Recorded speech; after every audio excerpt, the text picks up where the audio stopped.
poor girl finds a billionaire locked in a giant cage, but when she sees his face, she says, "You look just like the man in the photo my mom keeps in her purse." And what happens next shocks everyone. The sky was painted orange when June spotted the butterfly. It wasn't just any butterfly. Its wings glimmered with an impossible blue against the late afternoon sun. June had been drawing in the backyard, but her pencil slipped from her fingers the moment the insect floated in front of her. "Hi," she whispered, carefully extending her hand. The butterfly fluttered away, as though inviting her to join in a game. June glanced at the house. Mom was busy making dinner. She had mentioned something about onions and crying. She wouldn't understand about following a special butterfly. "Wait," June pleaded, running after the little blue speck that was now flying out the slightly open gate. She had never gone out alone, but the butterfly seemed to know exactly where to go. It turned at the right corners, stopped by low fences, waited when June fell behind. The quiet street branched out into others. June knew the way to school, to the corner store, to the playground. This path was new. The houses were more spread out, the sidewalks less tended. "Where are you taking me?" she asked, her curiosity outweighing her fear. The butterfly flew higher and then swooped over an old wooden fence. June stopped. The land behind the fence was large and empty, overgrown with weeds and scattered with the remains of never-finished constructions. A vacant lot, like the kind Mom always told her not to go into. The butterfly landed on top of the fence, opening and closing its wings as if saying, "Come on, come on." June looked behind her. She wasn't exactly sure how long she had been walking. The sun still shone, but lower now. Soon Mum would call her for dinner and realize she was gone. Just for a little bit, she promised herself, and her absent mother. She found a space between the fence boards. It was small, but June was even smaller. She slipped through easily, inhaling the smell of earth and tall grass. Her sneakers sank slightly into the damp ground. The butterfly moved forward, passing broken concrete and bricks. At some point, someone had tried to build something there. Now, nature was taking it back. June kept going, ignoring the small scratches the brush left on her arms. The butterfly seemed to glow more brightly now, as if it had its own light. And then she saw it. Hidden among tall shrubs and a pile of abandoned construction materials was a structure that didn't belong there, a cage. A cage big enough for a man, and inside it, there was a man. June stopped, suddenly aware of her own heart pounding. This was not normal. People didn't stay in cages. People stayed in houses, in offices, in stores, not in rusty cages hidden in empty lots. She should run. She should go back home. She should tell an adult. But the man moved. Just a bit. A slow movement, like every inch took great effort. He was sitting on the dirty floor, his back against the bars. The most striking thing to June was that, even in that terrible place, he wore a dark suit and a tie, now stained and torn, as if he had been taken straight from an important meeting to that makeshift prison. The blue butterfly flew in circles around the cage, as though showing June what it had led her there to find. Then it landed delicately on a wildflower growing between the stones. The man opened his eyes, tired eyes that took a few seconds to focus on the small figure standing a few yards away. June did not run. Something in those eyes felt familiar, and sad, and lost. "Hi," she said, in the same voice she used to speak to the butterfly. "You're hurt." It wasn't a question. It was obvious that he was... The man tried to sit up straighter, adjusting his soiled tie in a reflex gesture. His lips were cracked, his skin far too pale beneath stubble that needed shaving. Who are you?" His voice came out rough, like he hadn't spoken in a long time. "June," she answered, taking a small step forward. "Why are you in a cage?" "Is it a game?" The man shook his head slowly. "No, it's not a game." He swallowed with difficulty. You shouldn't be out here by yourself. It's dangerous." June tilted her head, confused. "But you're here." "Not by choice," he said, trying to smile, but managing only a tug of his lips, revealing a broken tooth. The tie, once perfectly aligned, now hung loose and stained around his neck. June moved a bit closer, There was something about his face, something that made her childish mind search for a memory. "You look like the man in the photo my mum keeps in her purse," she said suddenly, eyes wide at the discovery. The man froze. His eyes, which had been half closed in pain, opened completely. "What? Who is your mother?" "Mom is Mom," June answered, with a child's simple logic. "Her name is Nora. She has a photo of you in her wallet. You're smiling in the picture." The man grabbed the cage bars with injured hands, his fingers trembling, the thin fabric of his dress shirt tearing further with the sudden movement. "Nora," he repeated the name like a prayer. "Nora White." June nodded, surprised. "You know my mom." He took a deep breath, as if trying to take in the information. His gaze roamed over June's face, her cheeks, her nose, her eyes. Something in that look made June feel strange, like he was searching for someone else in her. "June," he said finally, his voice stronger now, "please, get help. Tell your mom you found me. Tell her I'm alive." "Are you sick?" June asked, noticing how weak he looked in the suit that must once have been elegant. "Yes," he answered simply, "and I need to get out of here. Will you do that for me? Will you tell your mum you found a man who looks like the one in her photo?" June nodded firmly. Helping sick people was the right thing to do. Mum always said so. "I'll bring Mom," she promised, already turning to go.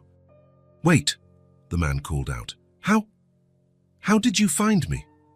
June pointed to the blue butterfly, still resting on the wildflower. "She showed me the way." And before the man could say anything else, June ran back across the lot, slipping through the broken fence, trying to remember the way she had come. The sun was dropping faster and faster. Shadows were lengthening. June ran even quicker, a new kind of fear growing in her chest. Not fear of the man in the cage, but fear she might fail to help him in time. Nora looked at the clock for the third time in 5 minutes. A cold hand seemed to squeeze her heart. June was late. 15 minutes since she had called her from the backyard. 15 minutes of silence. "June!" she shouted again from the back door, her voice jumping an octave with rising panic. The backyard was empty. A drawing lay abandoned on the ground. The gate stood ajar. "No, no, no," Nora muttered, running to the gate. The quiet suburban street stretched out in both directions, with no sign of her daughter. She was about to run left, towards Sandra's house, her neighbor, where June sometimes played, when she heard a voice. "Mom! Mom!" June was running down the sidewalk from the right, cheeks flushed, hair sticking to her sweaty forehead, eyes wide with excitement. Nora sprinted to meet her, crouching down to grab her by the shoulders. "Where were you? Don't ever do that again. I was—" The words died as she noticed the scratches on her daughter's arms and the dirt on her clothes. "What happened? Are you hurt?" June shook her head, still trying to catch her breath. "No, I'm not hurt, but he is. Mom, there's a man in a cage. He needs help." Nora blinked, trying to process the words. "A man in a—" "What are you talking about, June?" "A blue butterfly showed me the way. There's a big lot, with tall grass, and he's there, in a cage." June's words tumbled out, as fast as her racing heart. "He's hurt, Mom, and really skinny. He's wearing a suit, all dirty." Nora stood up slowly, gripping June's hand firmly. "June, this is very serious. You really saw someone locked up. This wasn't a game or something you imagined." "It's real, Mom. He talked to me. He asked me to get help." Nora felt a chill run down her spine. If it was true, but how could it be? Children imagine things all the time.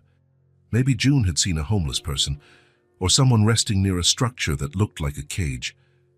"And he knows you, Mom," June continued, tugging her mother's hand with urgency. "He asked if you were Nora White." That made Nora pause. Her last name. How would a stranger know her last name unless he really knew her? "How did he know my name, June?" "Did you tell him?" "No, I just said Nora. He asked if it was Nora White, and I said yes." June was practically bouncing with anxiety. "Come on, Mum, it's getting dark." "Did he say anything else?" Nora asked, trying to keep her voice calm while her mind raced through possibilities. "None of them good." June nodded vigorously. "I said he looked like the man in the photo you keep in your purse, and he got all weird. He told me to say he's alive." Nora felt the blood drain from her face. The photo in her purse, the only photo she kept, the photo she never showed anyone, but that June had once seen when looking for a tissue. "June," she said, her voice almost disappearing. "What did he look like?" "The man you saw." June thought for a second. "Tall, with a beard, but weird. Not like Uncle Mark's. And his hair is all messy. He's wearing a suit and tie, but everything is dirty. Oh, and he's hurt on his face. And skinny, really skinny." Nora swallowed hard. It could be anyone.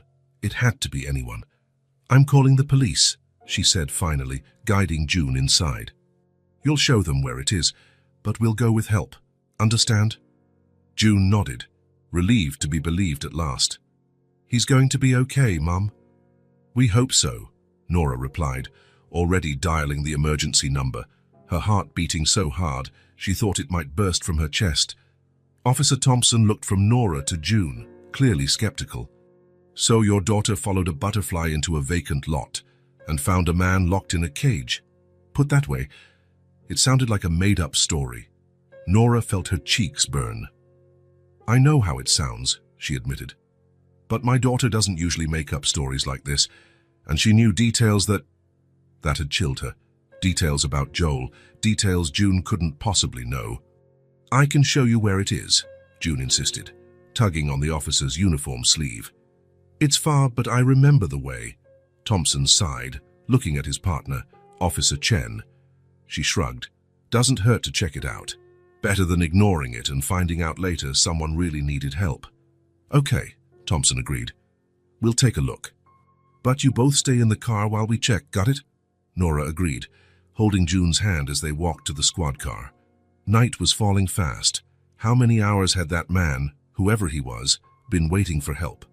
The drive was short, following June's hesitant directions. For a small child, the distance must have felt longer. But in reality, the vacant lot was less than 10 minutes away by car. "There," June pointed as they passed an old wooden fence. "Behind that fence." Thompson stopped the car and exchanged glances with his partner. "You two stay here." "Lock the doors." Nora watched, heart in her throat, as the two officers grabbed their flashlights and approached the fence. Thompson found an opening to squeeze through, and the pair disappeared into the dark lot. "It's true, Mum," June whispered, her voice small now that the night had arrived.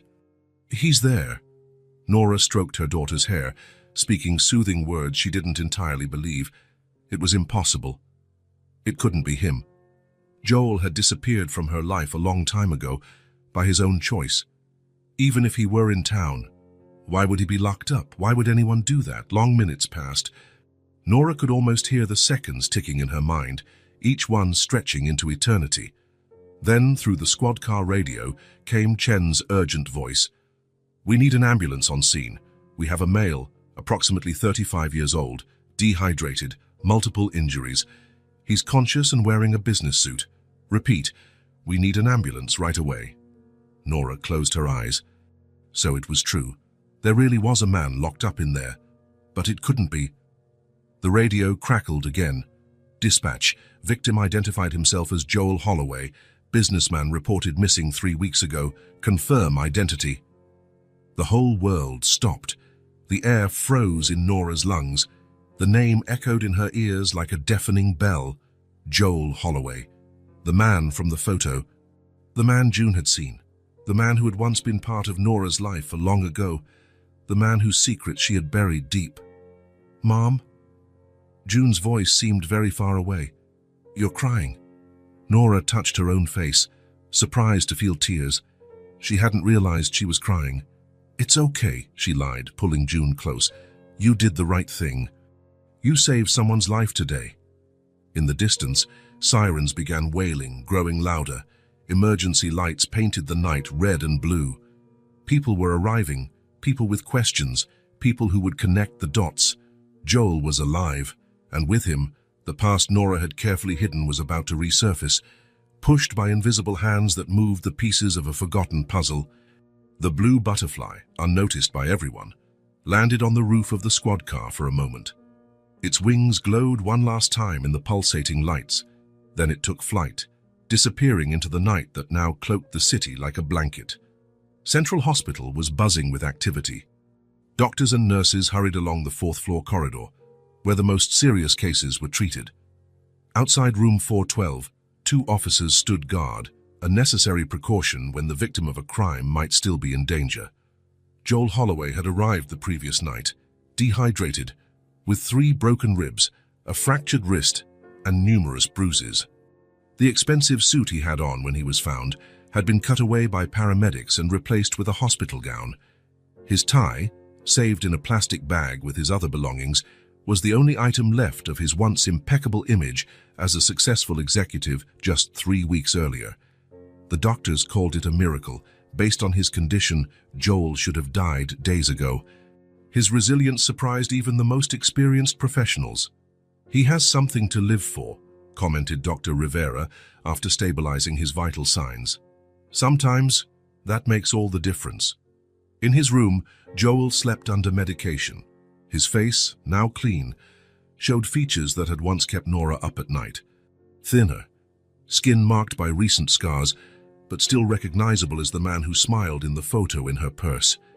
Detective Brennan waited for the right moment to ask necessary questions. Who could want to hurt such a respected businessman? Why keep him alive but locked up like an animal? What secrets did this man hold? And perhaps the most intriguing question, how had a child following a butterfly been the only one to find him, when dozens of officers had been searching for weeks? The hospital couldn't keep the secret for long. Before dawn, reporters began to gather in the parking lot. Speculation grew by the hour. Sources confirmed that Joel Holloway, CEO of Holloway Enterprises, missing for 3 weeks, was found alive, rescued under inhumane conditions, locked in an improvised cage, saved by a child who stumbled upon him by accident. Authorities are looking for clues about those responsible for the kidnapping. The news spread like wildfire. The morning had barely begun, and it was impossible to turn on the TV without seeing Joel's face on some channel. And in a small suburban house, just 10 minutes from that vacant lot, Nora watched it all with trembling hands. "Mom, it's the man from the cage." June pointed to the TV while eating her morning cereal. On the screen, an older photo of Joel from better times, confident, smiling, wearing a flawless suit at some corporate event. Nora simply nodded, unable to form words. She had spent the entire night awake, sifting through memories and doubts, wondering what would happen next. June Daz, with a child's innocence, viewed it all as a grand adventure. To Nora, it felt like the past coming back to haunt her. "Is he going to be okay?" June asked, licking her spoon. "I think so, honey." Nora finally found her voice. "The doctors are taking care of him." "Can we visit him? I want to show him my new drawing." Nora felt her stomach tighten. "Not right now, June. He needs to rest." What Nora really needed was time. Time to process. Time to decide what to do. Time she suspected she no longer had. The phone didn't stop ringing all morning. Friends, neighbors, co-workers, all wanted to know if it was true that Nora's daughter had found the missing businessman. Nora gave vague answers, shielding June from the sudden attention. By the 10th call, she let the machine pick up. "Mrs. White, this is Detective Brennan from the police. We need to talk about Joel Holloway's rescue. Please call back as soon as possible." Nora sat on the couch, staring at the phone like it was a bomb about to explode. It was only a matter of time before the questions began. Questions she wasn't sure she wanted to answer. On TV, another special bulletin started. The reporter, with a serious expression, relayed the latest developments. Joel Holloway remains in stable condition, but hospital sources say he is conscious and cooperating with authorities. The police continue to investigate the abduction, considered one of the strangest cases in recent years. Holloway, 35, is known for his rapid rise in the business world. Nora turned up the volume, every word about him hitting her like a stone. The businessman had recently finalized a multi-million-dollar deal with Vertex Corporation when he disappeared without a trace. Speculation suggests the kidnapping is related to this transaction, although the police have yet to confirm it. The images on the screen shifted to show the headquarters of Holloway Enterprises, an imposing building in the financial district. Nora knew that building. She had visited Joel's office once, at the start of their relationship. Back then, he only occupied a small suite, but he spoke about the future as if he could already reach out and touch it.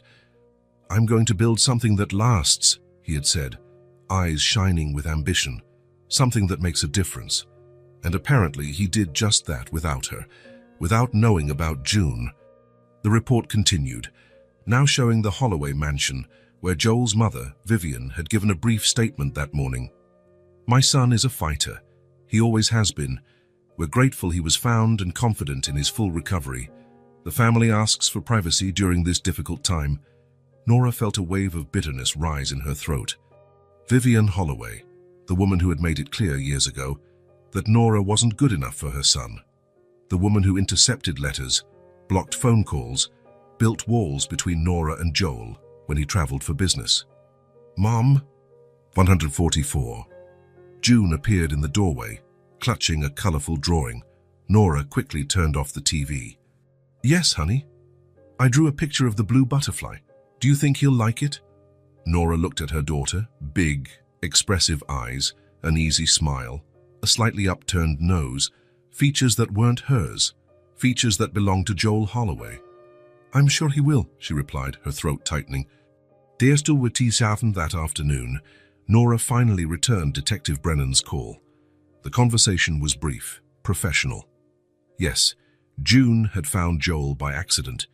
No, Nora didn't know anyone who might want to hurt him. No, she knew nothing of his business dealings, small, necessary lies, for now. Brennan seemed satisfied, but before hanging up, he added casually, "It's odd, you know.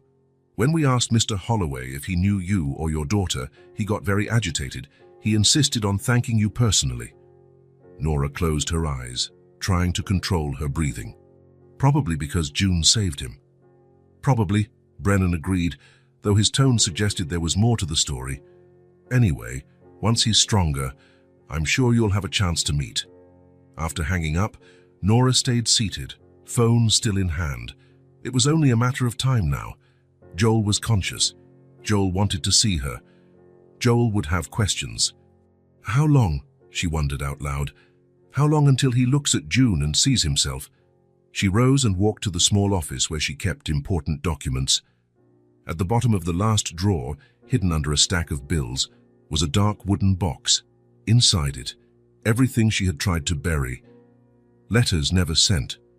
Photos from a perfect summer, a positive pregnancy test, tucked into an envelope. And the document she had shown to no one, June's birth certificate. The father's name left blank, a choice Nora had made when she realized Joel would never return. But now he was back, led by a blue butterfly straight into a life he didn't know he had. Nora shut the box firmly, as if she could trap the past inside it. But it was too late. Buried time was already pushing the lid open, ready to spill secrets long hidden. Outside, the late afternoon sun shone on the yard where June played, unaware of the storm gathering. On the muted TV, Joel Holloway's face kept appearing, side by side with footage of the hospital, where he fought not just for his health, but for the missing pieces of his story. Joel was alive, the man she had once loved, the father of her child. And with his return, Nora's secrets wouldn't remain secrets much longer. Night finally fell, bringing silence to Nora's house. June slept peacefully, hugging the new drawing of the blue butterfly she had made earlier. After a day full of phone calls and news, the quiet felt almost unreal. Nora sat on the back porch, a cup of tea in her hands. The liquid had long since gone cold, forgotten as her mind wandered into the past 7 years. 7 years since she had last seen Joel. Now he was back, brought by a chain of events orchestrated by fate or by a blue butterfly. She closed her eyes, letting herself drift back in time, to when anything felt possible, when love seemed enough. Nora had just turned 22 when she met Joel Holloway. She worked as a waitress in a cafe near the university, saving money to finish her studies. Joel came in every day, sat in the same spot, and ordered the same black coffee. Unlike other suited customers, he always talked to her. Never about the weather or trivialities. He asked about her dreams, her plans, and the books she read on her breaks. "You're different," he said one day while paying the bill. "There's a light in your eyes." Nora laughed, thinking it was just a fancy pickup line. But Joel didn't smile. He looked at her with an intensity that made her stop breathing for a second. "I'm serious. Most people I know have dull eyes. They go through life without truly living. You don't." The next day, he left his card with his phone number. A week later, they had their first date. A month later, Nora knew she was hopelessly in love. At 26, Joel already showed the ambition that would one day make him a successful entrepreneur. He worked at a small consulting firm, but had bigger plans. At night, he developed his own ideas, talked about markets and opportunities, about changing the world. Nora believed every word. "You can do it," she would say whenever he doubted. "You have something special." For a year, they lived a passionate love that consumed everything around them. They shared a tiny apartment, big dreams, and the certainty they were meant to be together. Joel spoke of the future, as if he had it mapped out. The company's growth, the house they would have, the children. Then came the opportunity. "It's on the West Coast," Joel explained, his eyes shining with excitement. "A serious investor, Nora. Someone who believes in my project." Nora felt her heart clench. "How long?" "A few months, maybe a year. However long it takes to establish the company." "A year," Nora echoed, the reality of their separation sinking in. Joel cupped her face in his hands. "I'll come back for you, I promise. As soon as everything's set up, I'll come back and we'll build our life together. Or you can come when things settle down. I have to finish my degree," she reminded him. She had just 2 semesters left to graduate. "Then I'll come back," he insisted. "Wait for me." And Nora waited. At the airport, as she watched him board, he promised to call as soon as he landed. And he did. For the first few weeks, they talked daily, emailing and texting. Joel spoke about meetings, contacts, how everything was moving faster than he'd imagined. "My mom's here," he said about a month later. "She came to help organize some things." Nora felt a chill. She had met Vivian Holloway only once, at a disastrous dinner. The woman had made it clear, without directly saying it, that she considered Nora unworthy of her son. "A waitress," she had said, regarding Nora over the rim of a wineglass. "How quaint," Joel argued with his mother that night. He defended Nora, said he loved her, and that her background didn't matter, but the damage was done. Nora never forgot Vivian's look, calculated, determined, as if plotting something. 2 months after Joel's departure, phone calls became shorter and less frequent. "I'm busy at the company," he'd explain. "Meetings all day." 3 months later, a different call. Joel sounded exhausted, distant. "I'll be out of contact for a few weeks, a business trip overseas." "Where to?" Nora asked. "Asia. It all happened so fast. I'll leave you my mom's number. If you need anything, talk to her. She'll relay the messages." That was the last time Nora heard Joel's voice. The weeks turned into months. She dialed every number she had, but they went to voicemail. She sent emails that were never answered. Finally, desperate, she called Vivian. "Joel is very busy," the woman said, her voice as cold as ice. "He got your messages, of course. But please understand, dear, he's building a future. He can't be distracted." "Can I talk to him?" "Just 5 minutes. He's in Japan now, tricky time zone." Nora wrote letters, long letters, detailing her days, her feelings, her plans for when he returned. She sent them to the address Vivian reluctantly provided. "I'll make sure he gets them," the woman had promised. But the answers never came. Then came the positive pregnancy test. A life growing inside her, created during those last nights together before Joel left. Nora called every number she had, sent urgent messages. "We need to talk. It's important." Finally, Vivian picked up once more. "He's moved on," she said bluntly. "He thought it best not to stay in touch. You're young, Nora. You should move on too." "But I need to speak to him." "I'm pregnant." Vivian's voice grew even colder. "And how can we be sure it's his?" The accusation hit Nora like a slap. She hung up, unable to continue. In the following days, she tried a few more times, but Vivian's number had been blocked. Emails bounced back as undeliverable. The letters were returned to sender. Joel had vanished from her life as completely as if he had never existed, except for the child growing in her womb. Nora opened her eyes, returning to the present. The cup of tea was still in her hands, cold. The moon lit the small backyard. The tears she hadn't noticed before had dried on her cheeks. 7 years she had waited, not actively, not every single day, but part of her never stopped waiting. The same part that still kept that photo in her purse. She got up and walked quietly to June's room. In the darkness, she could see her daughter's shape asleep. The greatest gift Joel, unknowingly, had given her. The reason she had found the strength to go on. She raised June alone, with help from friends, working extra hours, studying late to finish her degree. She never put Joel's name on the birth certificate. If he didn't want to be part of their life, he wouldn't be forced to. But now he was back. And the truth, the one Nora held in her heart, was that she had never truly believed Joel had abandoned her by choice. Something about how everything happened felt off.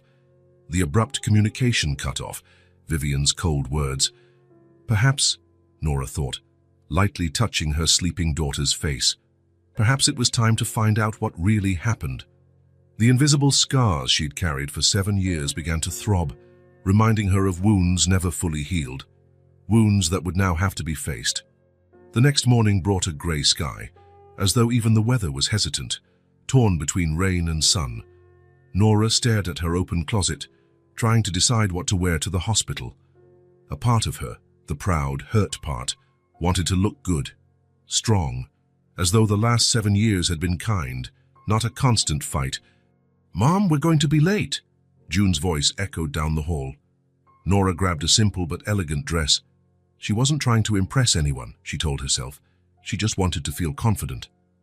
June was already waiting in the living room, holding the drawing of the blue butterfly carefully folded in her small hands. She had woken earlier than usual, excited about the visit. "Do you think he'll like it?" she asked, showing the drawing for the 3rd time that morning. "I'm sure he will," Nora said, double-checking her purse to be sure they had everything. What she didn't admit to her daughter was the whirlwind of emotions swirling inside her.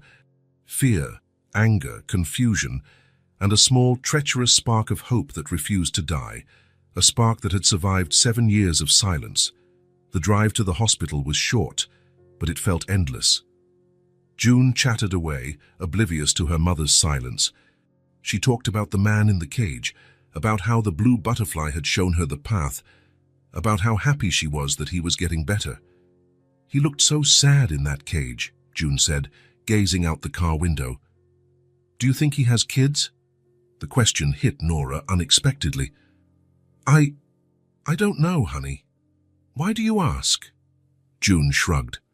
"I just figured it must be sad to be locked in a cage far away from your family." Nora gripped the steering wheel tighter, focusing on the road. "Yes, it must be very sad." Parking the car, Nora took a deep breath, trying to organize her thoughts. "Remember what we talked about?" she asked, adjusting June's light jacket. "We'll just ask how he's doing, give him your drawing, and then we'll leave. Mr. Holloway needs to rest." June nodded, though her eyes gleamed with the hope of a longer visit. "Can I tell him about my school?" "We'll see," Nora said, making no promises. The hospital was less crowded than Nora had expected, but reporters still hovered near the main entrance. She held June's hand more tightly and used a side entrance to avoid the cameras. The first headlines about Joel's rescue continued to attract attention, though slightly less intense now. At the reception, a young nurse smiled as she recognized June from local news photos. "You're the girl who found Mr. Holloway, aren't you?" she asked, leaning over the counter. "How brave you were." June smiled shyly, while Nora explained why they were there. "Room 412, 4th floor," the nurse said. "But I think someone's with him right now." The elevator rose slowly, every floor making Nora's heart beat faster. What would she say to him? How would she explain 7 years of silence? What if he asked why she had stopped trying to reach him? "Are you nervous, Mom?" June asked, squeezing her hand. "A little," Nora admitted. "It's been a long time since I've seen Mr. Holloway." "Is he your friend?" "Friend?" The word felt so inadequate, so small to describe who Joel had been. We were close, a long time ago. The elevator stopped at the 4th floor. Nora straightened her dress, took a deep breath, and stepped out with June by her side. The white corridor seemed endless. Room 408, 410, and then finally 412. They had just arrived at the door when it opened. An elegant woman stepped out, adjusting her expensive coat in a smooth motion. Nora froze in place, immediately recognizing the face from her worst nightmares. Vivian Holloway. 7 years had changed little about Joel's mother. Maybe a few more grey hairs expertly covered, maybe deeper lines around her eyes. But her posture was still perfect, her gaze sharp, her air of superiority untouched by time. Vivian stopped abruptly, her eyes widening for a fraction of a second as she recognized Nora. Then she glanced down at June, who clutched her drawing of the blue butterfly. Something cold and calculating passed across the older woman's face. "Ms. White," she said at last, her voice controlled. "What a surprise." Nora felt as if she were 17 again, being judged by those same eyes. But now there was more at stake. Her daughter was there, looking curiously at the stranger blocking the doorway. "We came to see Joel," Nora said, keeping her voice steady. June wanted to see how he's doing. Vivian studied the girl for an uncomfortably long moment, her gaze traveling over June's face with unsettling intensity. When she spoke again, her tone was calculatedly gentle. "You must be the little heroine who found my son. How brave you were." June, usually talkative, just nodded, instinctively stepping closer to Nora. "I brought him my drawing," she said finally, holding out the folded paper. "It's the blue butterfly that showed me the way." For a moment, something flickered across Vivian's face. A hint of emotion quickly suppressed.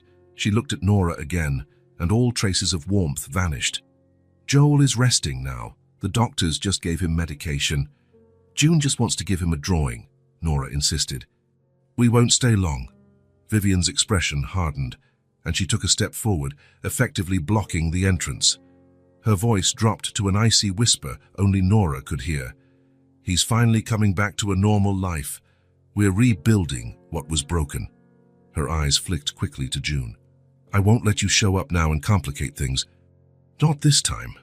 Nora felt blood rush to her face, anger building inside her. "He asked to see us. The detective brought us here yesterday." "A mistake," Vivian replied quickly. "Joel isn't thinking clearly after what he's been through. I'm protecting him, as I always have. As I always have. As I always." The words echoed in Nora's mind, bringing back all the suspicions she'd buried over the years.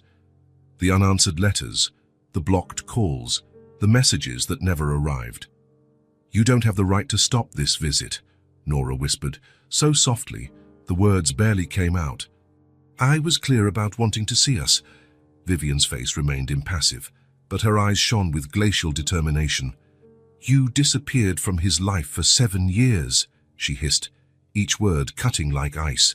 "And now you appear, suddenly, with a child in tow.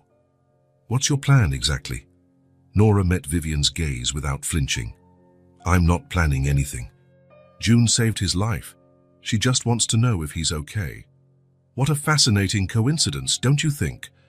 Vivian's eyes narrowed slightly as she looked at June again. "Out of everyone in this city, it was your daughter who found him." The implication hung in the air between them. Nora felt her throat tighten. Vivian had always been a master at making her feel small, inadequate, and suspicious. "It was the butterfly," June chimed in, seemingly unaware of the tension between the two women.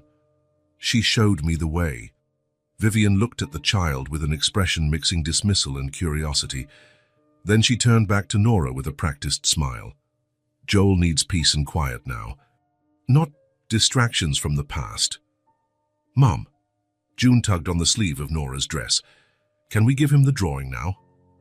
Before Nora could reply, Vivian turned to June with a calculated smile. "Why don't you give the drawing to me, dear? I promise I'll make sure he gets it as soon as he wakes up." June glanced up at Nora, clearly uncomfortable, clutching the paper to her chest as though protecting it. "We'd better come back another day, June," Nora said finally, placing a protective hand on her daughter's shoulder. "Mr. Holloway needs to rest right now." Vivian smiled triumphantly, then turned back to Nora with a politely distant expression. "Thank you for helping my son, but you can go now." That old contempt was there, in the subtext of her courteous dismissal, the same tone she used on the phone years ago, telling Nora Joel was too busy to speak to her. Nora swallowed, staying silent. Part of her, the young, insecure part, wanted to run away from that corridor, that hospital, those memories, but another part, the woman who had survived alone for 7 years, refused to be dismissed so easily. "Come on, June," she said finally, her voice quiet but firm. "We'll be back when Mr. Holloway is feeling better." Vivian arched an eyebrow, clearly interpreting the words as a retreat.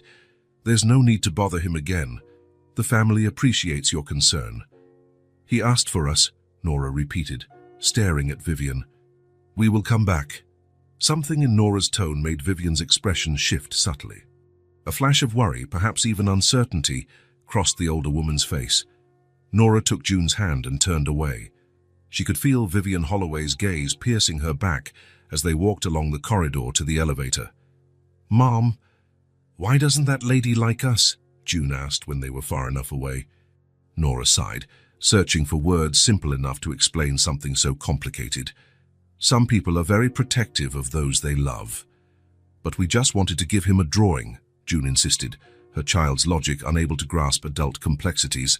"I know, sweetheart." Nora squeezed her hand. "Maybe we can try again another day." As they waited for the elevator, Nora glanced back one last time. Vivian still stood there, a sentinel at the door of room 412, guarding Joel as she always had, keeping Nora at bay as she always tried to do. But something had changed, Nora realized as the elevator arrived, something fundamental and irreversible. In Vivian's eyes, beyond her usual coldness, there was something new, worry, maybe even fear. Because now Nora wasn't alone. She had June at her side, the child who, by some miracle or destiny, had found Joel when all of the Holloway's resources and connections failed, the girl who followed a blue butterfly and changed everything. In the car, June asked if they could come back tomorrow. Nora looked at her daughter, at the determination in her eyes, at the courage she'd shown following a creepy vacant lot to save a stranger. "We'll try," she replied, a new resolve growing inside her. 7 years ago, Nora had given up, not because she wanted to, but because she was alone against a wall of silence. Young, scared, without the means to fight a powerful family like the Holloways. But now it was different. Now she had June. And no matter how hard Vivian tried, she couldn't deny that it was this little girl who saved her precious son when all the Holloways' power and resources failed. "Mom," June said as they drove away, "I think he'd be happy with my drawing." "I think so too, honey," Nora answered, a new determination blossoming within her. "And we'll make sure he gets it." Because Vivian Holloway might have won a battle today, but the war was only beginning. And this time, Nora wasn't fighting just for herself or for a past love. She was fighting for something much bigger. She was fighting for the truth. The hospital room seemed smaller every day. Joel Holloway, sitting on the edge of his bed, gazed out the window at the world beyond, a world he had nearly lost forever. 3 weeks in the darkness of that rusty cage had taught him to value the simplest things: sunlight, wind on his face, the freedom to simply walk, and faces, especially 2 faces he couldn't get out of his mind. "Mr. Holloway, your medication." The nurse entered with a cup of water and some pills. It was the 5th week of recovery, and the doctors mentioned he might be discharged in a few days. Joel swallowed the pills mechanically, still gazing out the window. "Thank you, Claire." When she left, Joel picked up his new phone. His old one had vanished along with him on the day of the kidnapping. He scrolled to a recently added contact, Marcus Daniels, private investigator. He typed a brief message. "Any updates?" The answer came minutes later. "Address confirmed. We'll send details soon." Joel closed his eyes, feeling both relief and apprehension. Ever since he'd learned that Nora and June had tried to visit, and that his mother had blocked them, as he'd discovered through a talkative nurse, He knew he had to find them again. The door opened, and his mother walked in, elegant as ever, carrying a folder of documents. "The doctors say you might be discharged in 2 days," Vivian announced, placing the folder on the table. "Everything is ready for your return. The house is prepared, security's been tightened, and I've arranged appointments with the best specialists to continue your treatment." Joel nodded, without enthusiasm. Since Nora's thwarted visit, something had shifted between him and his mother. A heavy silence, unasked questions floating in the air. "You stopped Nora and her daughter from visiting me," he said at last, without looking at her. Vivian paused in the middle of straightening the papers. "You needed rest, not complications from the past reappearing suddenly. As you've always done, right?" "What are you talking about?" Joel finally turned to face her. 7 years ago. The letters, the calls. "You always stood in the way." Vivian's face hardened. "I did what was best for you. That girl was a distraction from your goals. Look how far you've come without her." "Look where I ended up," Joel repeated bitterly, pointing at the bruises still marring his body. "A successful businessman who almost died in a cage, alone." "Joel, I've let you control my life for too long, Mother." His voice was calm but resolute. "I'm not going to let that happen again." Vivian studied her son, seeing something different in him. The near-death experience had changed something fundamental in Joel Holloway. The son who always followed her advice, trusted her decisions, was now looking at her with new eyes. "What do you plan to do?" she asked at last. "Start over," he replied simply. "Fix what was broken.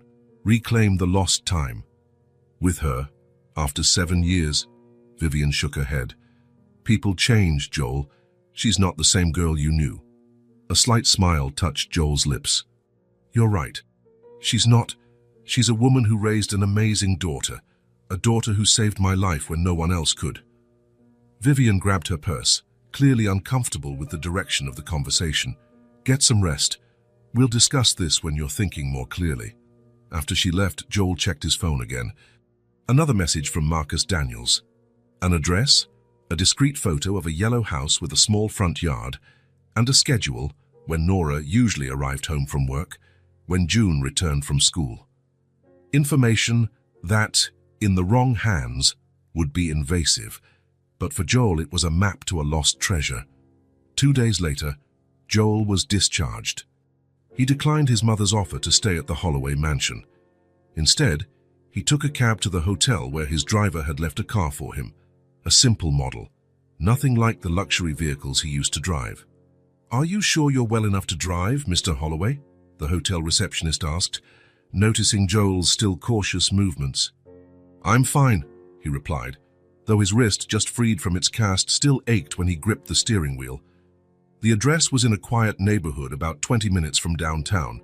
Tree-lined streets, modest but well-kept homes, a place where kids could ride bikes on the sidewalks without worry. Joel parked at a safe distance and watched the yellow house. It was mid-afternoon on a Wednesday. According to Marcus's information, June would be coming home from school soon, walking with a small group of children and a monitor. While waiting, he opened the glove compartment and took out a small package wrapped in blue paper. He had ordered the gift by phone, asking an assistant to buy and deliver it to his hotel. 20 minutes later, a group of kids appeared around the corner. Joel immediately recognized June, the same dark hair, the same energetic stride. She wore a blue school uniform and carried a colorful backpack. The group stopped at the corner, and the children began to scatter, each heading to their house. June waved goodbye to her friends and walked alone the last few yards to the yellow house. That's when she saw him.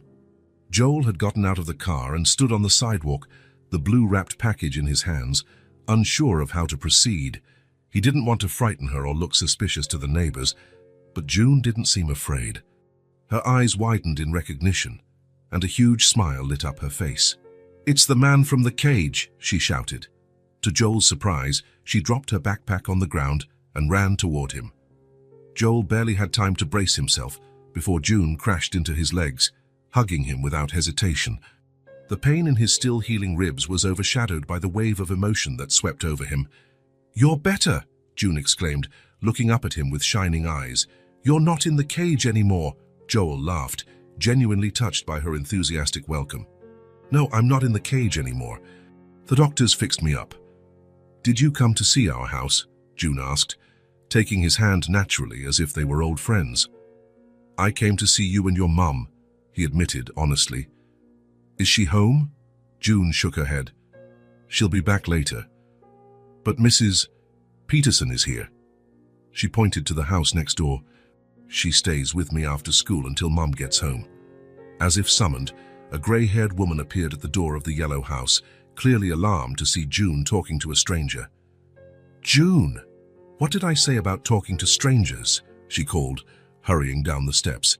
"He's not a stranger," June protested. "He's the man I saved. The one from the cage." The older woman's expression shifted instantly as she recognized Joel from the news.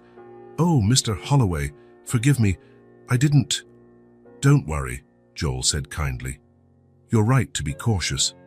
Mrs. Peterson seemed torn between following safety protocols and acknowledging the unusual situation. "June, come inside. Your mum will be here in an hour." "But he came to visit us," Joel interjected gently. "I can come back later when Ms. White is home. I don't want to cause any trouble."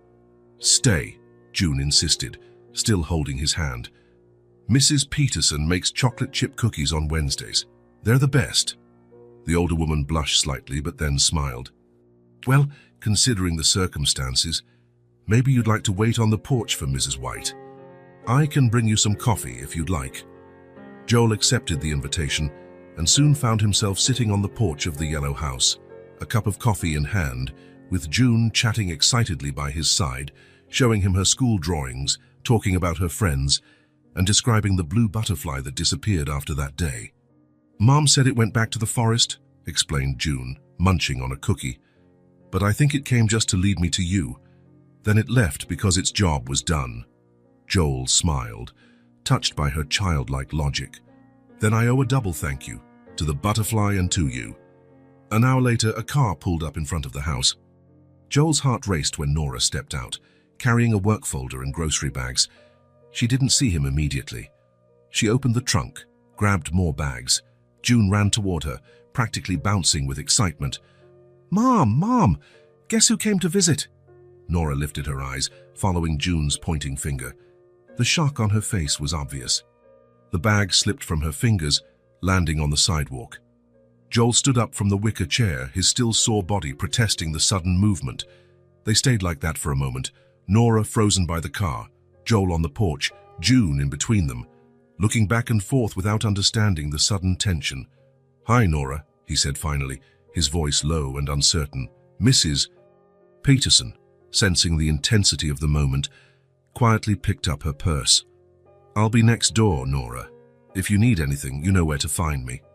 She passed Nora, giving her a reassuring squeeze on the arm, and left, casting curious glances behind her. Joel walked down the steps, approaching hesitantly. "Let me help," he offered, bending to pick up the dropped grocery bags, ignoring the twinge in his still healing ribs. That seemed to snap Nora out of her trance. "No, you shouldn't. Your injuries—" Their fingers brushed as both reached for the same bag. A brief electric contact charged with 7 years of absence. "How did you find us?" Nora finally asked. "A private investigator," Joel admitted. "I hope you don't mind. I had to see you both, to properly thank you." June watched their exchange with interest. "Mom, he came to see us. Isn't that cool? And Mrs. Peterson gave him cookies." Nora looked from her daughter to Joel, clearly torn by conflicting emotions. Finally, she took a deep breath and gestured to the house. "Would you like to come in? I think we have a lot to talk about." Joel nodded, relieved. He picked up some of the bags and followed Nora and June into the yellow house. The interior was exactly how Joel imagined, a cozy space with personal touches everywhere, photos of June on the walls, children's books piled on a low shelf, a sofa with colorful cushions. A real home, not just a place to live. Nora asked June to wash her hands and change clothes while she put away the groceries. Joel offered to help, and they worked side by side in the small kitchen, a charged silence hanging between them. "You look well," he said at last. Nora gave a faint smile. "You look alive, which is a big improvement since the last time I saw you. My mother told me you tried to visit, and she stopped us." "It wasn't a question." Joel sighed. "I'm sorry about that. Vivian has always been protective." "That's one way to put it," Nora replied, shutting the fridge door harder than necessary. Silence returned, heavier this time. There was so much to say, so many questions, so many explanations owed. But where to start? "Why now?" Nora asked at last. "After 7 years, why come back into my life now?" Before Joel could respond, June hurried back into the kitchen, now dressed in shorts and a t-shirt with a butterfly print. The moment for confrontation was postponed. "Can we show him the house, Mom?" June asked. Nora hesitated, then nodded. "Sure, honey. But don't take too long. I'll start dinner soon." "Will you stay for dinner?" June asked, turning to Joel with hopeful eyes. He glanced at Nora, who shrugged slightly. "If your mom invites me." "You can stay," Nora said, her tone gentler now. "It's the least we can do to thank you." The house tour was quick. Living room, kitchen, bathroom, a small office where Nora worked, and June's bedroom, which the girl showed off with particular pride. It was a small but enchanting space, with pale blue walls, a bed draped in star-patterned fabric and drawings everywhere. "I made all these," June declared, pointing to her artwork. "And that one is you." Joel moved closer to a drawing that stood out, a figure in a suit inside what looked like a cage. Next to it, a little girl and a giant blue butterfly. Something tightened in his chest, an emotion he couldn't name. "It's really good," he said, his voice slightly shaky. On the way back to the living room, Joel noticed a photo on the shelf that he'd missed before. Him and Nora, 7 years younger, smiling, arms around each other in front of a lake. He remembered that day, a spontaneous picnic shortly before he left. She'd kept that photo, displayed it all these years. "That's you, right?" June asked, noticing his interest in the picture. "The same man in the photo Mom has in her purse." Joel looked at Nora, who blushed slightly. "Yes, that's me. A long time ago." Later, as they sat in the living room while Nora finished cooking dinner, June showed Joel her collection of books and toys. He listened with genuine interest, amazed by the life Nora had built, by the incredible child she had raised on her own. That was when the question came, naturally, as he watched June line up her favorite toys to show him. "June," he asked gently, "if you could have anything in the world, what would you ask for?" The girl paused, thinking seriously. Her eyes scanned the room, the toys, the books. For a moment, Joel thought she might wish for something extravagant, a trip to Disney, a real pony, a castle. "A rag doll," she finally answered. "One you can brush the hair." Joel blinked, surprised by the simplicity. "That's it?" June nodded, her eyes shining. "Mom said maybe for my birthday, but that's still far away." "When is your birthday?" "In 3 months," she replied, raising 3 fingers. "I'll be 7. 7. The number hit Joel like a punch. The same amount of time he'd been away from Nora. He did some quick mental math, and something odd flickered through his mind. But before he could chase that thought, Nora called them for dinner. The meal was surprisingly pleasant. June led the conversation, telling stories from school, asking Joel about what it was like being in a cage. "Dark and scary," he answered simply, wanting to know if he had pets.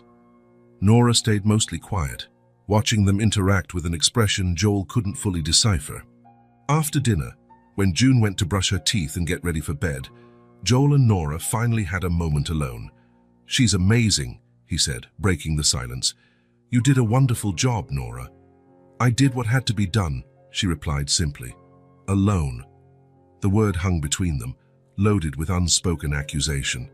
"I didn't know," Joel began. "I never got your letters, your calls. I thought you'd moved on." Nora shook her head in disbelief. "I looked for you for months, Joel. Called every number I had. Sent letters. Your mother said you didn't want contact anymore." "Vivian interfered," Joel admitted, guilt weighing on him. "I only found out recently. When I told her I wanted to see you, to thank you for June finding me. She confessed she intercepted our communications, said she did what was best for me. Nora swallowed hard, eyes bright with unshed tears. 7 years, Joel. 7 years that won't come back. Before they could continue, June returned in her pajamas, asking Joel to read her a bedtime story. Nora reluctantly agreed, and he followed June to her room. When the story ended and June was nearly asleep, Joel remembered the blue package he had left in the car. He'd had it with him all evening. "June," he whispered, "tomorrow I'll bring you something special." "What?" she mumbled sleepily. "A surprise, but I promise you'll like it." "A doll," she murmured. Joel smiled, touched by the hope in her voice. "Maybe. Now go to sleep." When he left June's room, Nora was waiting in the hall. "I should go," he said. "I've already taken enough of your time." Nora nodded, walking him to the door. On the porch, they paused, facing each other with 7 years of absence between them. "Can I come back tomorrow?" Joel asked. "There's so much we need to talk about, so much we need to understand." Nora hesitated, but finally agreed. "Yes, but we need to take it slow, Joel. A lot has changed." "I know." He gestured toward the house. "Thank you for today, for letting me in, for letting me meet her." Nora knew he wasn't just talking about the house. As Joel drove back to his hotel, he couldn't stop thinking about June or her simple wish, a rag doll with hair to brush. That girl lived in a modest home with a working mother, likely without many luxuries. He could offer her the world, expensive toys, trips, anything money could buy. Yet she asked for something so simple, something any child would treasure from someone who cares. That girl could have asked for anything, and she asked for love, disguised as a toy. And Joel, driving through the night, promised himself he wouldn't disappoint June, or Nora, not this time. Saturday morning dawned under a clear sky and mild sun. Nora woke early, as usual, even on weekends. Joel's visit the night before had left her mind spinning with questions. She prepared breakfast on autopilot, scrambled eggs, toast, orange juice. The familiar morning sounds calmed her nerves. Routine was a safe harbor. June was still asleep, hugging the small wooden horse Joel had given her at the hospital. Nora paused in her daughter's doorway, observing the peaceful face, dark hair spread across the pillow, so similar to someone else's. The doorbell rang, snapping her out of her thoughts. 10 in the morning, too early for visitors. She dried her hands on her apron and walked to the door, her heart inexplicably racing. Joel stood on the porch, holding a large package wrapped in colorful paper with a pink ribbon. He looked different today, more relaxed, wearing jeans and a simple blue shirt instead of the suit he once always wore. "Good morning," he said with a hesitant smile. "I hope I'm not too early."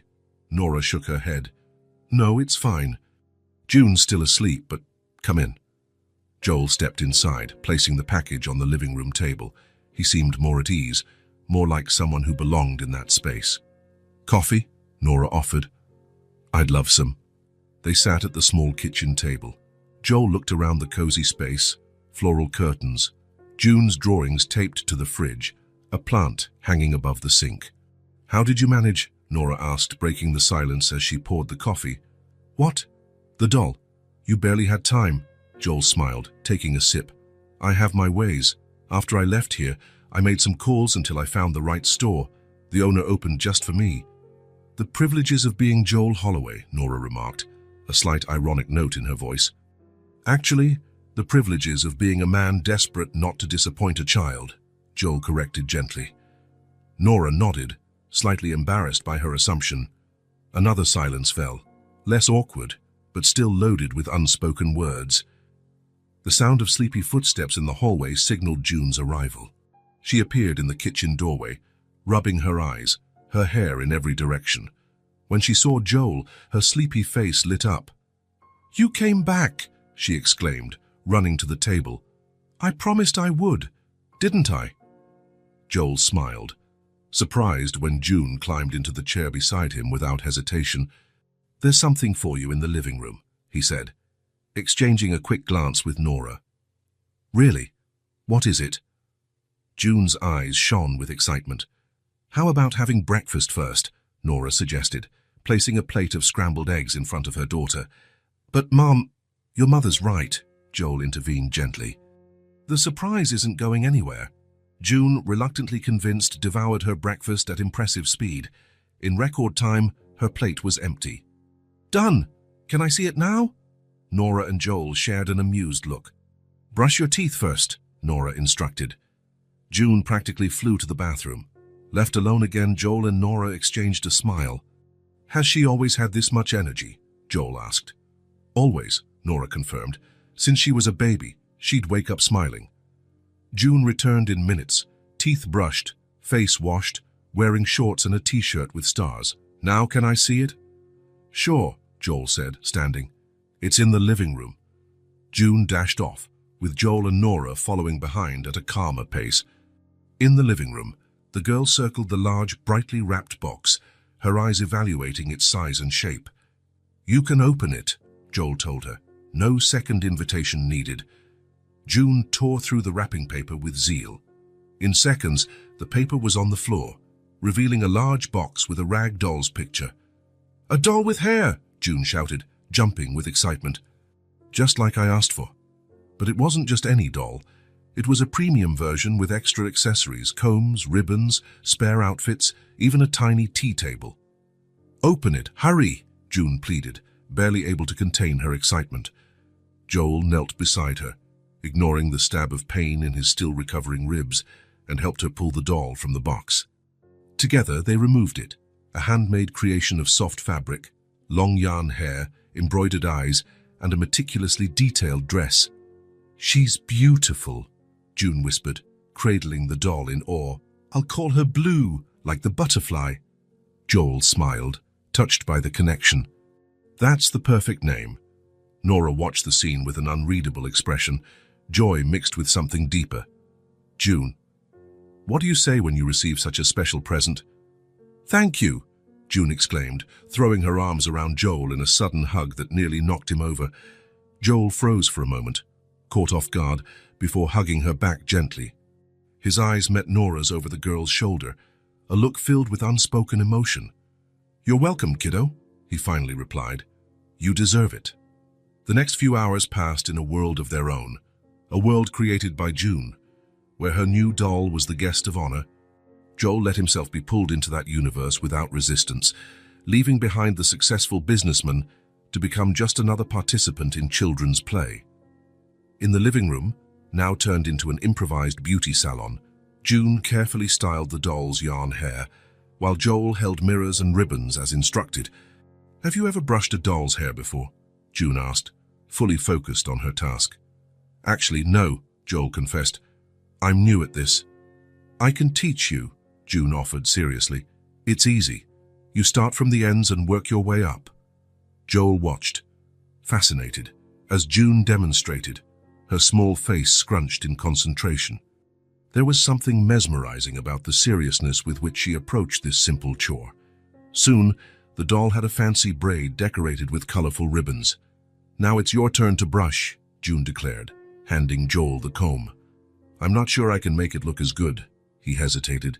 "It doesn't have to be the same." "So can do it your way." With large, clumsy fingers, hands used to signing contracts and shaking hands at negotiations, Joel attempted to copy the delicate moves June had shown him. The result was a crooked braid with strands sticking out everywhere. June examined it critically, then smiled. "It's okay for your first time," Joel laughed, surprised by her graciousness. "Thank you. I guess I need more practice." "That's fine. You can come tomorrow again and I'll teach you more." The simplicity of that offer hit Joel in an unexpected way. The ease with which June included him in her world, the natural assumption that he would come back, as though his place were there with her. In the kitchen, where she was tidying up lunch, Nora could hear the laughter and the conversation. Several times, she stopped what she was doing just to listen, the deep rumble of Joel's voice mixed with June's high, excited chatter. A harmony she had never heard before, but that sounded strangely familiar. After lunch, the game evolved into an imaginary tea party. Joel sat in a chair too small for his frame, Wearing a paper hat June insisted was essential for the occasion. The doll, Blue, took the place of honor with her new hairstyle, while June served tea in empty cups and offered pretend cookies on plastic plates. "More tea, sir?" June asked in an affected voice, holding a tiny toy teapot. "Yes, please, madam," Joel replied, playing along so seriously that June burst into giggles at every line. From the kitchen window, Nora watched. Joel Holloway, the powerful businessman, perched on a child's chair wearing a paper hat, pretending to drink tea with a 6-year-old girl and her cloth doll.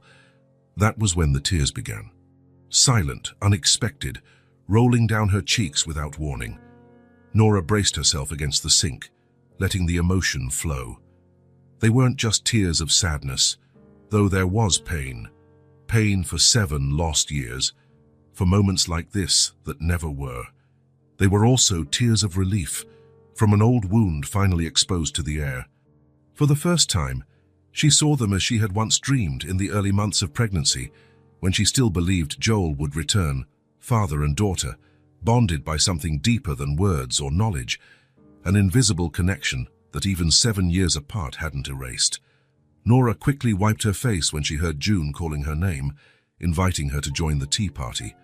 She put on a smile and went to the living room, sitting on the floor with them, accepting an empty cup and complimenting Joel's paper hat. The afternoon passed with games, stories, and laughter.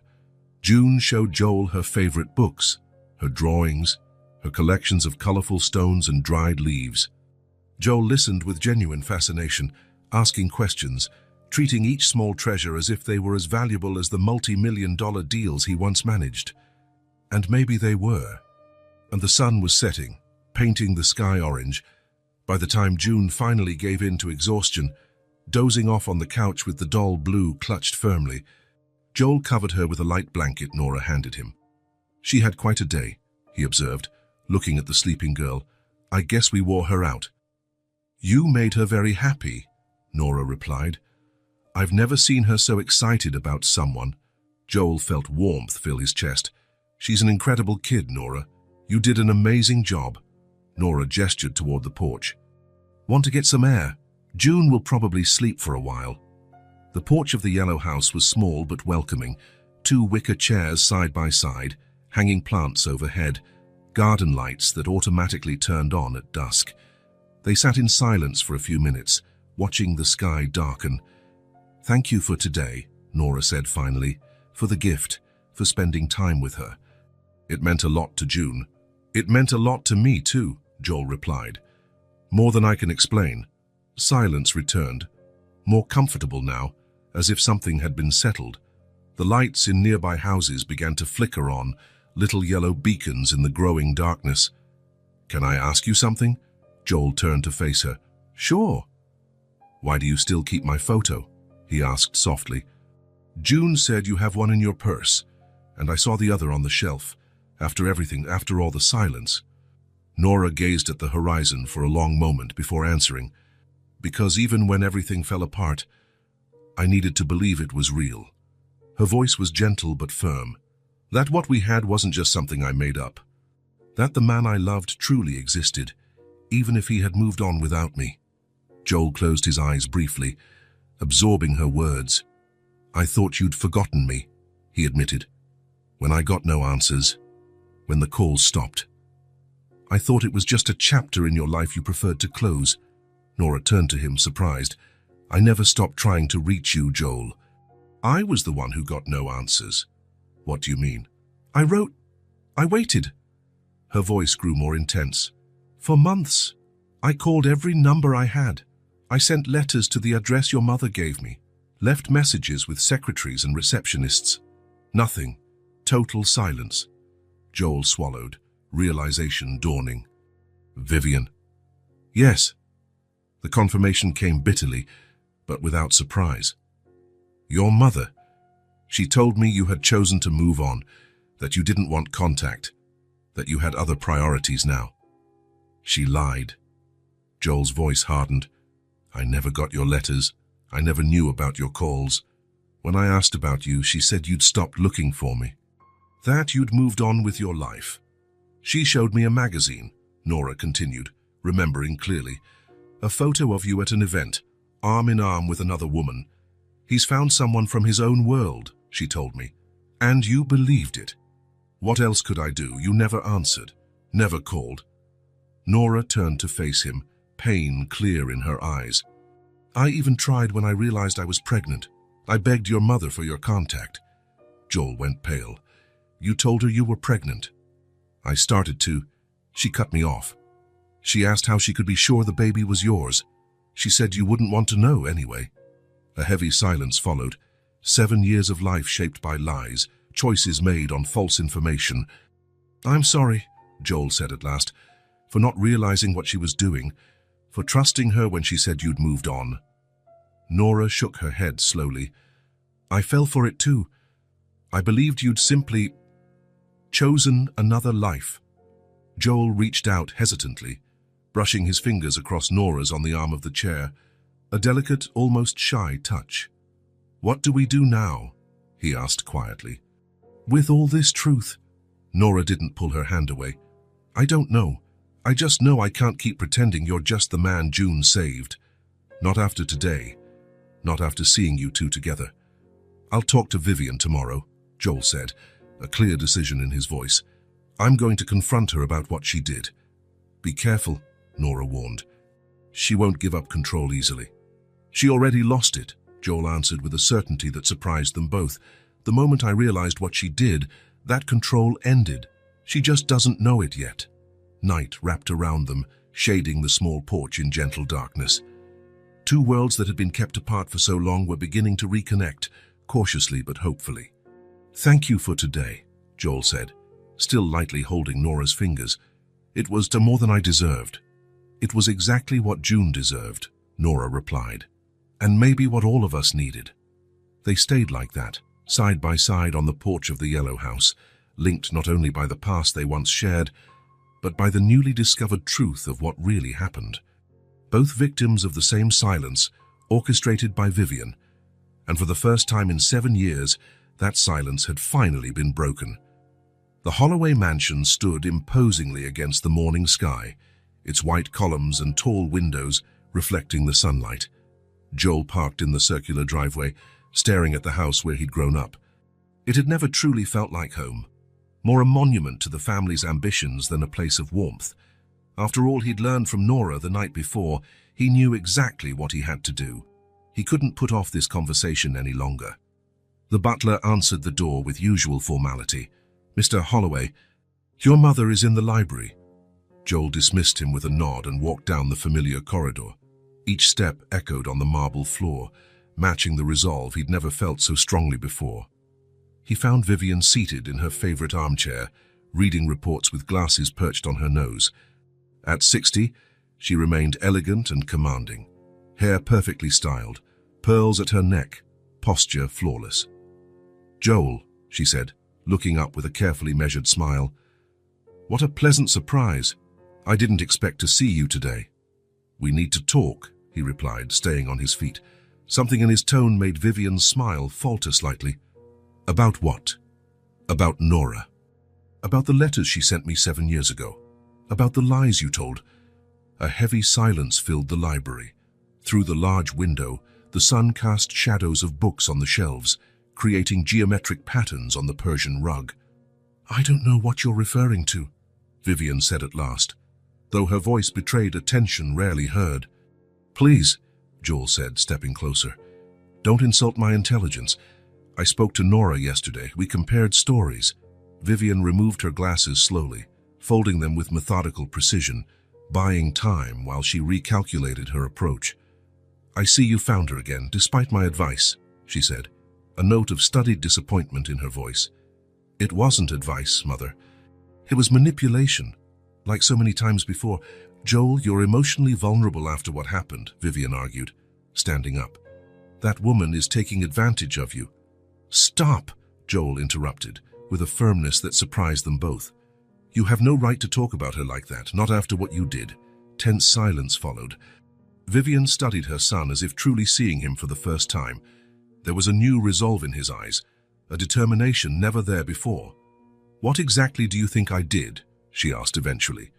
You intercepted Nora's letters, blocked her calls, told her I didn't want contact, and told me she'd moved on. Vivian didn't answer right away.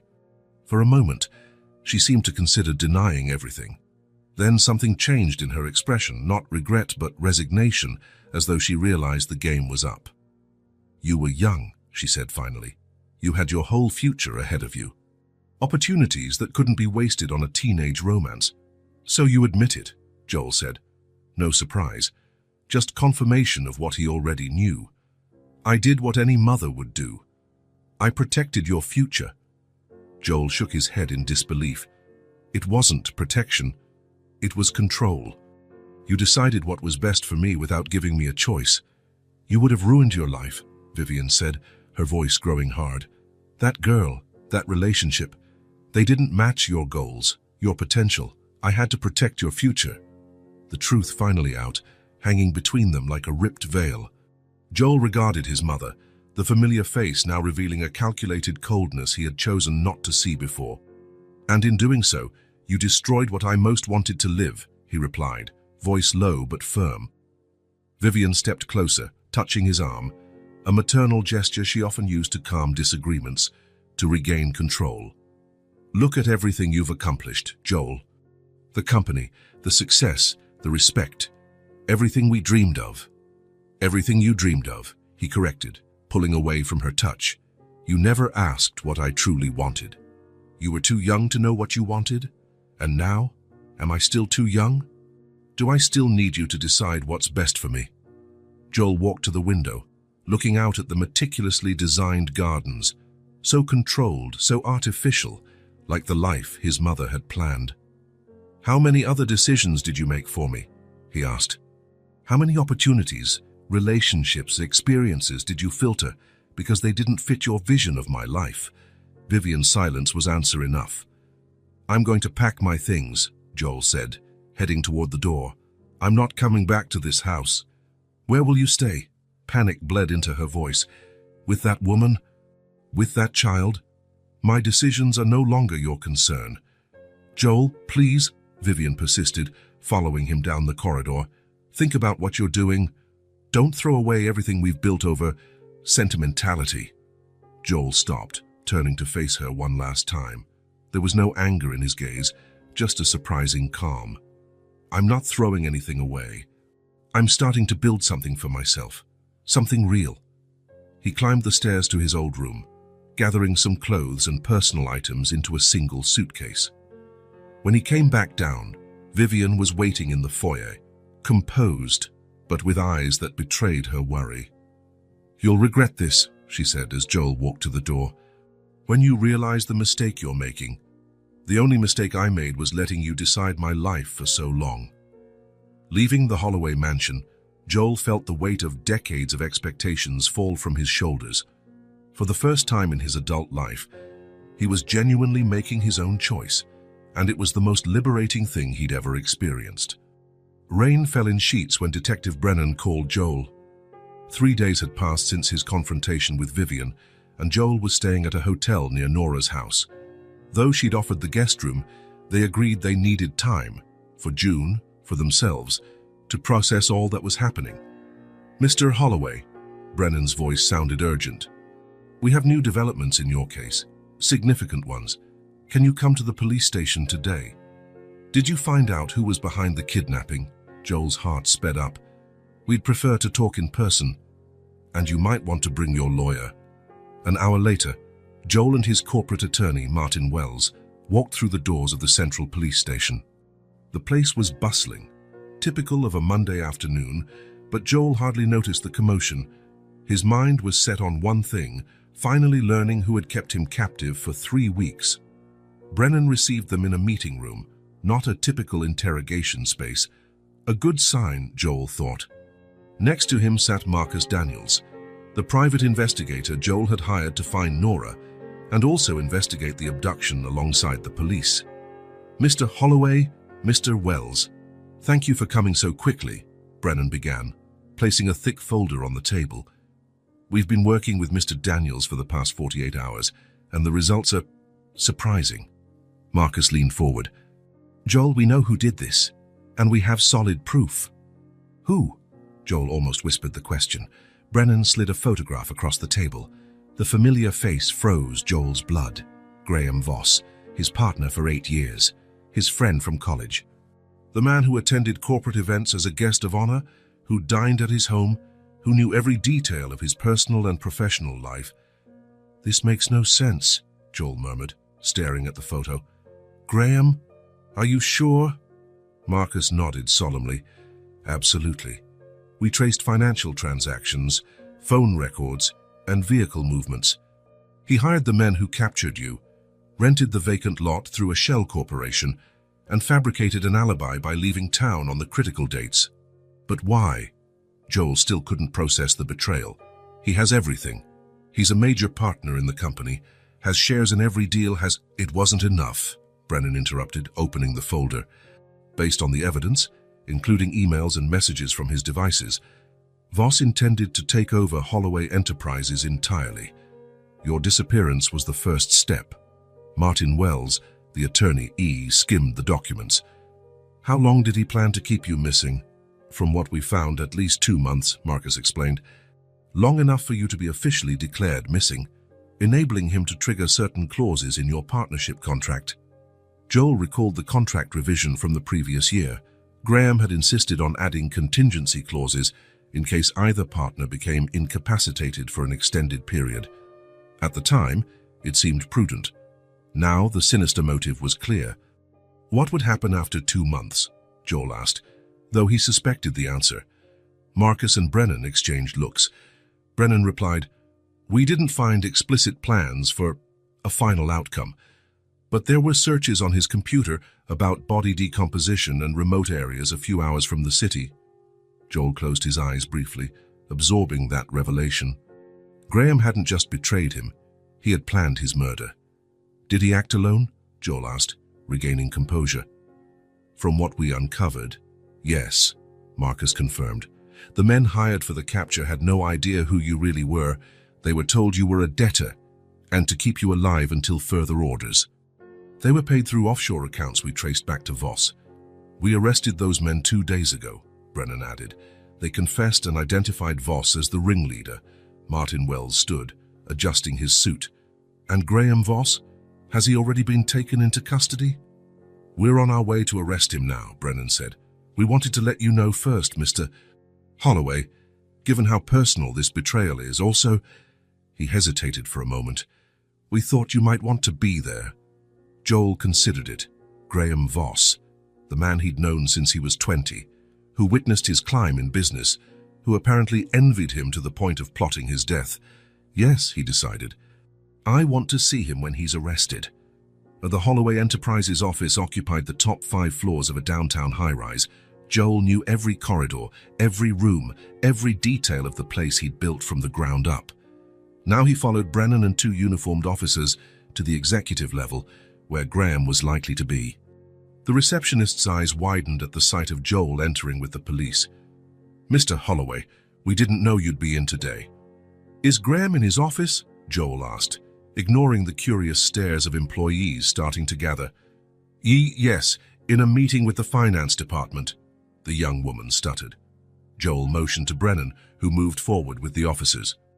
In the main conference room, Graham Voss was standing by a PowerPoint presentation, gesturing animatedly to a group of executives. At the sight of Joel, he paled. "Joel," he said, forcing a smile. "I didn't know."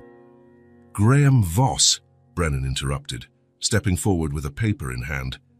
"You're under arrest for the kidnapping and illegal imprisonment of Joel Holloway, as well as conspiracy to commit homicide."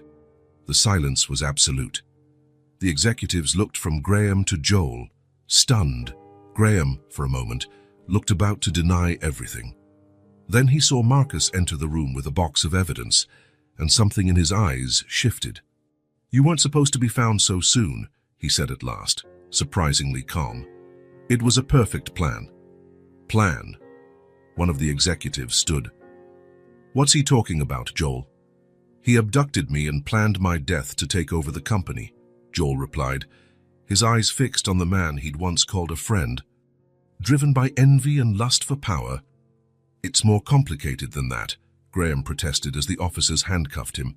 "You always had everything so easily, Joel. The name, the family money, the connections. I worked twice as hard for half your recognition." Joel said nothing. There was nothing to say to justify such betrayal. "He has the right to remain silent," Brennan began, reciting his Miranda rights as he led Graham out of the conference room. Employees watched in shock as Graham was taken down the hallway in handcuffs. He kept his head high but avoided eye contact with anyone. Joel followed a few steps behind, feeling neither triumph nor pleasure, only deep exhaustion and, oddly, relief. That night, after dealing with the press and reassuring alarmed investors, Joel drove to the Yellow House. Nora waited on the porch, having followed the day's events in the news. "How are you?" she asked when he sat beside her. "Still processing," Joel admitted. 8 years of friendship, dinners, trips, confidences. "And all that time, he envied you. Apparently, in the emails they found, he called me the lucky one who never valued what he had." Joel sighed, running a hand over his tired face. Maybe he was right about that. Nora didn't respond. There were no easy answers for a betrayal that deep. The front door opened, and June came out in her pajamas, holding the doll Blue. "Mom said you had news," she said, sitting on the step below them. Joel exchanged a glance with Nora, who nodded slightly. "Yes," he answered, choosing his words carefully. "We found out who put me in that cage. It was someone I thought was my friend, but he wanted to take my place and keep my things." June frowned, taking in the complexity only children can. "And he went to jail, like in the books." "Yes, he was arrested. The police found all the proof." "So it's over?" Joel glanced at the night sky, at the stars shining after the day's rain. He pictured Graham being led to a cell, Vivian isolated in her mansion, the lost years that would never return. "It's over," he said finally. "What?" June asked, hugging her doll. Joel looked at Nora, then at June, feeling a clarity he hadn't felt in a long time. "The dark part of the story," he said softly. "Now we can start a new chapter." June seemed satisfied. For her, it was simple. The villains were defeated, the hero was safe, and life would be better going forward. Joel envied that simplicity, that childlike certainty. Summer arrived in full force, painting the sky a brilliant blue and flooding gardens with bursts of color. 4 months had passed since Graham Voss's arrest, 4 months of change, adjustments, and discovery. The city park was crowded on that sunny Sunday. Families spread out on the lawns, kids chased kites, couples strolled hand in hand along shaded paths. In a quieter corner, under the shelter of a large oak tree, Joel spread out a checkered blanket on the grass. "Is this a good spot?" he asked, looking at Nora carrying the picnic basket. "Perfect," she answered, setting the basket down. "Just enough shade, but we can still see the lake." June ran ahead a few yards, chasing a dragonfly hovering over wildflowers. Her bright laughter rang in the air, so carefree that everyone nearby smiled automatically. "June, come help us set up," Nora called, taking containers of food from the basket. The girl raced back, cheeks flushed with sun and excitement. In the past few months, June had blossomed even more. Joel's consistent presence in her life had added a new layer of security and happiness. Their make-believe tea parties now had a regular participant, bedtime stories featured new voices, and weekends became adventures for 3. "Can I put out the napkins?" June asked, already digging into the basket. "Sure, honey. Then you can help your dad with the cups." Your dad. The word still sounded new, though June had used it for almost 2 months. Joel vividly remembered the day she asked, over breakfast, if she could call him that. Nora had frozen, coffee cup halfway to her lips, waiting for his response. Joel, throat tight with emotion, had just nodded, unable to speak. The transition hadn't been easy. After Graham's trial, where he pleaded guilty in exchange for a lighter sentence, Joel had divided his time between rebuilding the company and building a relationship with his new family. At first, they had regular dinners and weekends together. Then came nights spent on the couch when bedtime stories ran late. Finally, 6 weeks ago, he officially moved in. his belongings mingling with Nora's in the yellow house that now felt like a true home. The truth about Joel's paternity had been revealed to June gradually. Nora and Joel agreed she deserved to know, but they wanted to handle it carefully. In the end, June made it simpler. "I already knew," she'd said, startling the two adults who had painstakingly planned the conversation. "We have the same nose, and we like the same stories, and sometimes you make the same face I do when I'm thinking." A child's perception, free from the complicated filters of adulthood, made everything clearer. "I made a special sandwich for you, Dad," June said now, handing him a neatly wrapped package. "It has extra jelly, just how you like it." Joel smiled, accepting the gift. "Thank you, sweetheart. It looks delicious." Nora watched them with a mix of joy and wonder. She still had moments when all of it felt like a dream. Joel sitting beside them for a Sunday picnic, her daughter calling him Dad, the natural way they formed a family. As if those 7 years of separation were just a parenthesis in the story they were always meant to live. "What are you thinking?" Joel asked, noticing her distant look. "How we got here," she answered, opening a thermos of lemonade. "All the what-ifs that could have stopped this from happening." Joel nodded, understanding. What if June hadn't followed that butterfly? What if he had died in that cage? What if they'd never discovered the truth about Vivian? "But we're here," he said simply, taking Nora's hand and squeezing it gently. "That's all that matters." Lunch unfolded with light conversation and laughter. Joel talked about new projects at the company, now reorganized after Graham's departure. Graham's conviction had made headlines everywhere, but Holloway Enterprises was recovering well, backed by new investors and renewed market confidence. Nora talked about her job in marketing, where she had recently been promoted. Years of single parenthood had forged a determination now recognized professionally. June shared stories from school, her friendships, her daily discoveries. Her teacher had noted positive changes in the last few months. The girl had always been bright, but now she radiated a new confidence and calm. "Sarah said my family is different," June mentioned, chewing on an apple. "Because you two were apart and then got back together. She said her parents got divorced and never wanted to see each other again." Joel and Nora exchanged uncertain looks. How to respond? Once again, it was June who offered the wisdom they needed. "I told her every family has its own story. And ours is like those books where you have to go through hard things before you get a happy ending." Joel felt his heart swell. How could someone so young understand something that so many adults never grasped?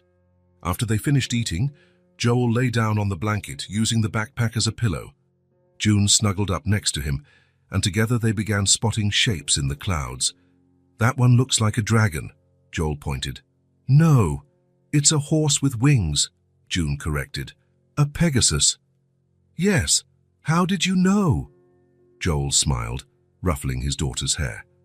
"I read a lot of stories when I was your age." Nora watched them, legs folded, sipping lemonade. Even now, there were times it all felt surreal. How smoothly Joel and June had connected, as if the blood bond was stronger than the years apart. The past few months hadn't been all sunshine. There had been tough adjustments, painful conversations, and moments of insecurity. Vivian was still a sensitive topic.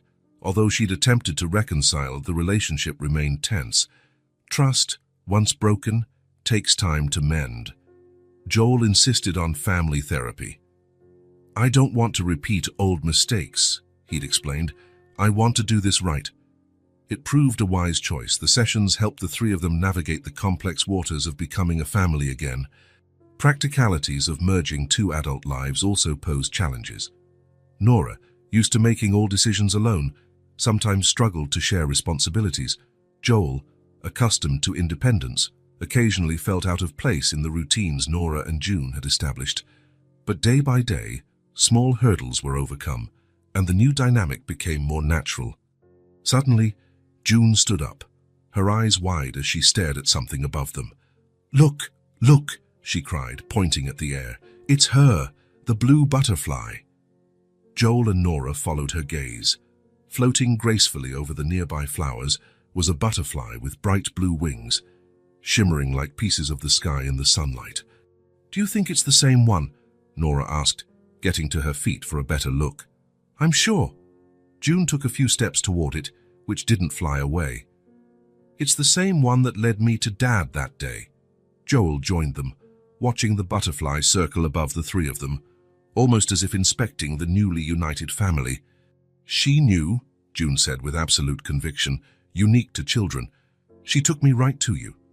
The butterfly landed briefly on a nearby flower, opening and closing its wings slowly, as if acknowledging June's words. "Maybe she came to check if we did a good job," Joel suggested, draping his arm around Nora's shoulders. "If we fixed what was broken, did we?" June asked, looking between them. Nora smiled, her eyes meeting Joel's. Wordlessly, she slipped her hand into his, their fingers interlacing, an easy habit formed over the past few months. "Yes," Nora answered, "but we didn't fix it to make things how they were before. We built something new," Joel added. "Something stronger." The butterfly lifted off again, circling the little family one last time before rising into the sky, its brilliant blue wings blending with the infinite blue above. June waved goodbye, as though the butterfly could see the gesture. "Thank you," she whispered to the wind. Joel reflected on the symbolism of that tiny creature, a seemingly fragile insect that had changed the course of 3 lives with its whimsical flight. Could there be a purpose to that? Or was it just chance at work in mysterious ways? Whatever the answer, he felt deeply grateful. On the drive home, June dozed off in the back seat, worn out from running in the sun. Nora was at the wheel, while Joel gazed out the window, admiring the familiar streets of the neighborhood he now called home. "What are you thinking?" Nora asked, noticing his reflective silence. "How lucky we are," he replied. "How many people get a second chance like we did?" "It wasn't just luck," Nora said softly. "It was also choice. You could have taken another path when you learned the truth." Joel nodded, understanding what she meant. It wasn't only destiny that had reunited them. Not just that. It was June's bravery in following a butterfly, Nora's persistence in keeping that photo, Joel's resolve in facing his mother and choosing his own path. It was the courage to look back, confront the past honestly, and still choose to move forward. Together. When they arrived at the yellow house, the place that now belonged to all 3 of them, Joel carried the sleeping June inside. Nora followed with the picnic basket, watching how gently he removed her shoes before covering her with a light blanket. Later, they sat on the porch under a starry sky, and Joel held Nora's hand between his own. "Thank you," he said simply. "For what?" "For not giving up, for raising our daughter with so much love, for letting me come back." Nora leaned her head on his shoulder, her body fitting naturally against his as though they were made for each other. The Holloway family had returned, not to what they were before, but to something new, something stronger, built on love, truth, and conscious choice. And somewhere, perhaps, a blue butterfly watched, content with a job well done.